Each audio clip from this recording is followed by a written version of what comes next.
So I was looking up stories of weird people in history. So we'll start with this guy, Tarare. A French peasant boy known today as Tarare was born near Lyon, France in 1772. From an early age, he was insatiably hungry and cried for food even if he just finished a meal. At age 17, the gluttonous yet emaciated Tarare snuck into village barns to eat the livestock's feed. He had an unusually large mouth, was always sweating, and emitted a putrid stench. Tarare's parents kicked him out, and he found himself in Paris right before the French Revolution.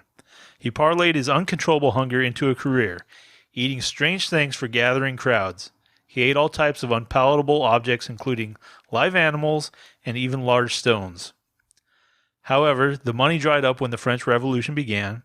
Tarare became a soldier, but unsurprisingly, he was chronically ill from compulsively eating stray cats and non-food items. Oh, I thought they were going to say he was like eating the downed enemies. Well, he said he was like eating trash and stuff. The field hospital reluctantly fed him a quadruple ration until one of the generals saw a unique opportunity.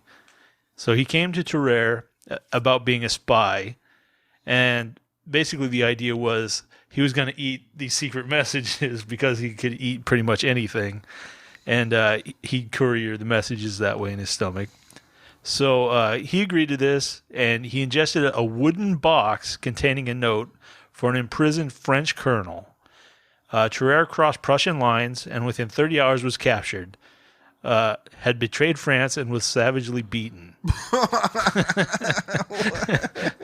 The Prussians dumped Tarare close to the French lines, and he returned to the military hospital, where he resorted to drinking stored blood and nibbled on the dead residing in the morgue.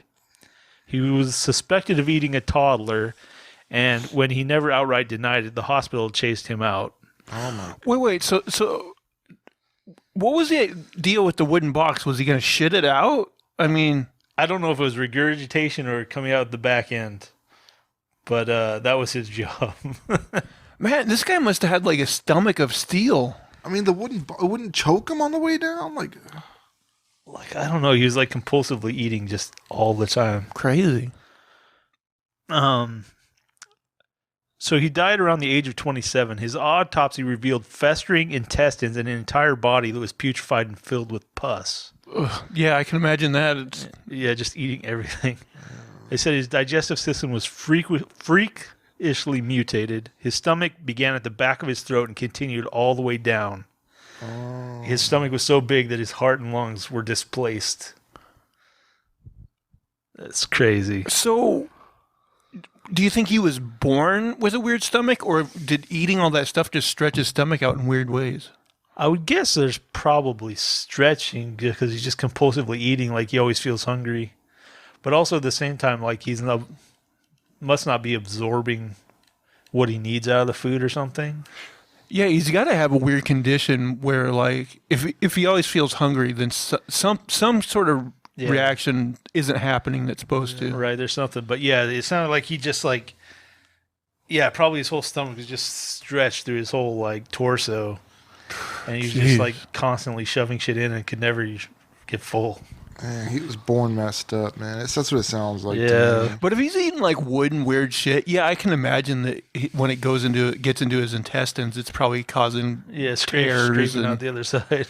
And you would think this guy would be in crazy pain when he takes shits and stuff. Yeah, I bet his asshole was as big as his stomach. Well, I watched a competitive eater, and like one of the things they do is like they'll just drink like a gallon of water to stretch out their stomach so they can hold, however much they want to hold. But apparently his stomach is stretched out. But yeah, that eater that I watch, like he'll eat and then he'll skip a couple days and go without eating because he just ate like God knows how much. But he's like, yeah, there's some pretty epic shits in there. There's some work on the back end.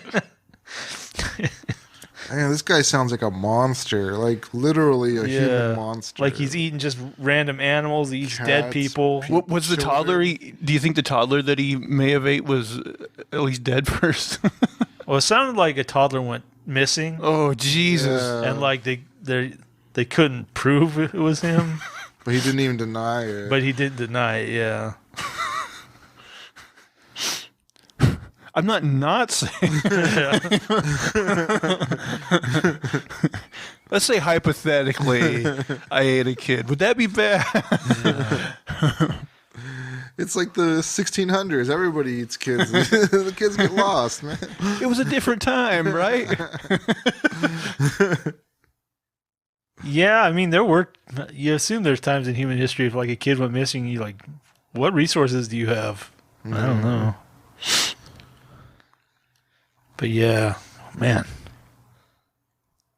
Yeah, I mean, this guy was just genetically built to not do well. Yeah, so he had something seriously messed up. Yeah. I mean, it kind of reminds me of, I don't know if it's a TLC show or what it is, but like, like the woman who eats mattresses and like the guy who eats glass, and this guy's just like anything, rats, garbage, like whatever you put in front of him, it's going down the hole. Well, I watch competitive eaters all the time. Like, they put down like amazing amounts of food, but this guy, I imagine he would put them to like shame. Like, it make it sound like it's like 24 hours a day, just like shoveling it in. If he was eating the feed from animals, like that's nuts, man. But like the competitive eaters, like most of them will stretch out to like a gallon size or something, which you figure that's pretty big. But like this guy was like all the way from his throat. So. Yeah. Do they ever mix like competitive eating with like hot peppers? Yeah, there's a lot of eating challenges that are spicy. Yeah. Spicy challenge. They have like I know in the UK they have like these pepper competitions where they start out with like these lower level heat and they go all the way to like the Reapers or whatever the hottest peppers now, and they eat like 2 or 3 of them at once. God, can you imagine the shits those guys take? I'll try.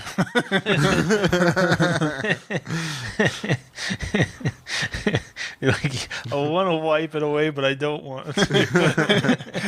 It's like burning through their toilet paper. It's like going. They have like a special bidet that's spraying their asshole with milk.